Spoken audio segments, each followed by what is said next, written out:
Det här är anledningen till varför dina videos floppar och som leder till att du inte når din målgrupp, vilket leder till 0 sälj.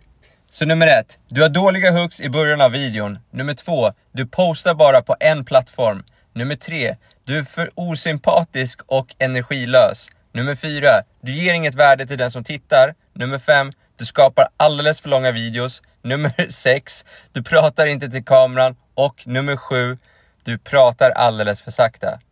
Och vill du veta fler vanliga misstag som mina klienter gör och som jag hjälper dem att bli av med, skriv då misstag så skickar jag en lista på 20 misstag som du behöver undvika så att du får maximal spridning på dina videos.